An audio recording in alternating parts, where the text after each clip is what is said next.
नमस्कार, मैं शिवांगी और आप देख रहे हैं जनहितैषी। आइए बढ़ते हैं बिजनेस से जुड़ी प्रमुख खबरों की ओर और बात करते हैं कि बंद के दौरान लुधियाना के व्यवसाय पर मौजूदा हालातों का क्या असर रहा। कृषि ऑर्डिनेंस के खिलाफ भड़के किसानों की तरफ से बंद की कॉल बुलाई गई, जिसका पूरी तरह से असर लुधियाना शहर पर देखने को मिला।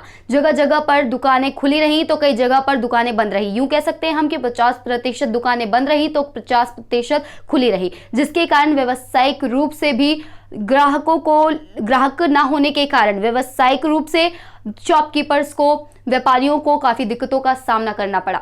हम बात करते हैं सबसे पहले लुधियाना के शू मार्केट की, लक्कड़ बाजार की और बुक्स मार्केट की। जगह जगह पर ये मार्केट खुली भी रही। अकालगढ़ मार्केट की अगर हम बात करें तो पूरी तरह से बंद की गई और यहाँ पर हमें एक शॉपकीपर मिले जिन्होंने ये बताया कि कल मीटिंग हुई, बंद की कॉल को लेकर एक मीटिंग की गई जिसमें सर्वसहमति के साथ ये फैसला लिया गया कि हम किसानों के हित में रहेंगे और दुकानें बिल्कुल मुकम्मल तौर पर बंद रखेंगे। तो अकालगढ़ मार्केट पूरी तरह से बंद नजर आई। अगर हम एस्टिमेट लगाएं कि 5 से 10 लाख व्यवसाय हमारे लुधियाना में है, जैसे कि लुधियाना इंडस्ट्रियल हब माना जाता है, तो यहाँ पर एक दिन की दिहाड़ी भी अगर एक दुकान से हम एस्टिमेट लगाकर अगर बात करें तो 1000 रुपये की अगर लगाते हैं हम, तो 50,000 करोड़ रुपए तक के आप समझ सकते हैं कि देनदारी आज नहीं हो पाई और जो व्यापारिक गतिविधियां हैं थमने के कारण आज व्यवसाय बहुत ज़्यादा प्रभावित नजर आया।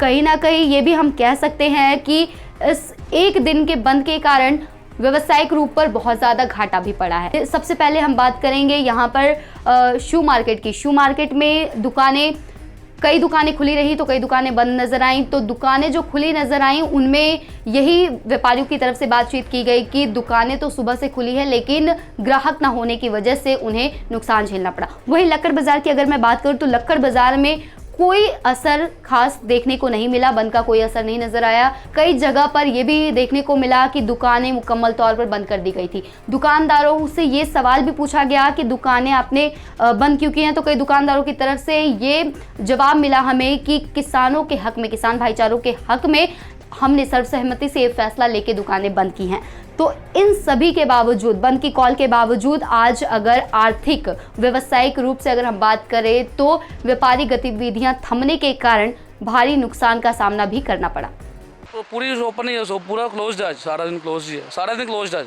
ये मीटिंग हुई थी या किस तरह से? कल मीटिंग हुई थी, मार्केट में ग्रुप में फोटो डाल दी थी। जो मार्केट के हमारे प्रधान जी उन्होंने कह दिया था कि बंद ही रखनी। मार्केट के प्रधान की तरफ से मीटिंग हुई, ग्रुप में आपको आया मैसेज कर दिया था। ये किसानों के बारे में इतना, हम शहर में रहते हैं, इसके बारे में हमें इतना तो जितना हमें मालूम है, एक तरह से हम किसी की रोजी रोटी से उनसे छीन रहे हैं। एक चीज़, उनका वजूद ख़त्म हो रहा है इस चीज़ से। अगर ये चीज़ पास हो जाती है तो उनका वजूद ही ख़त्म हो जाएगा। उनकी खुद का जो उन्होंने करना है सारा कुछ, वो एक तरह स्टॉप हो जाएगा।